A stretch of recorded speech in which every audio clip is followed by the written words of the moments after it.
आलसी गधे की कहानी। एक गांव में नमक का व्यापारी रहता था। उसके पास एक गधा था। व्यापारी रोज अपने गोदाम से दुकान तक नमक ले जाने के लिए गधे का इस्तेमाल किया करता था। वह नमक को बोरी में भरकर गधे की पीठ पर लाद देता और उसके साथ साथ चलता हुआ दुकान तक आता था।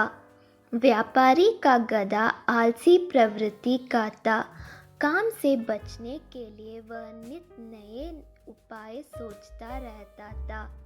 गोदाम से दुकान तक के रास्ते में एक नदी पड़ती थी, जिस पर एक छोटा पुल बना हुआ है।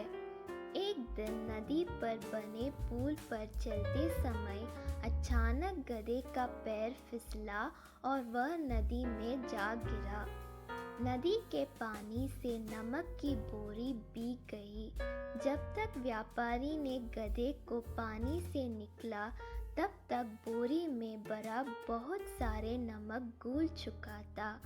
गधा जब चलने लगा तो उसे बोरी का भार बहुत कम महसूस हुआ और वह खुश हो गया। उसने सोचा कि अपने ऊपर लदा बोझ हल्का करने का ये बहुत बढ़िया तरीका है। अगले दिन वह जानबूझकर नदी में गिर पड़ा।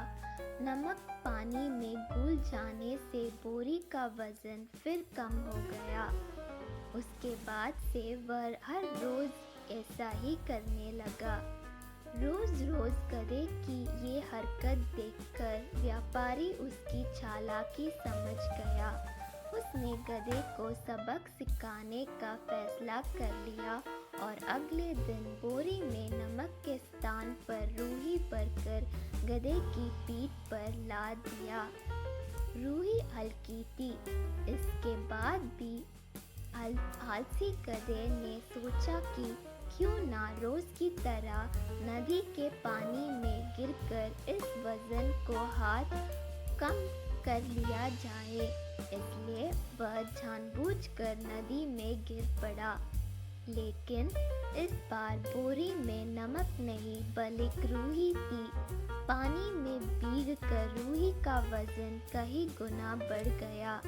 गधा जब उठकर चलने को हुआ तो इतनी भारी बोझ से उसका बुरा हाल हो गया। उस दिन के बाद से उसने कभी आलस न करने का निर्णय किया। सीख: आलस का फल कभी न कभी मिल ही जाता है। एक ही उपाय हर बार कारगर सिद्ध नहीं होता।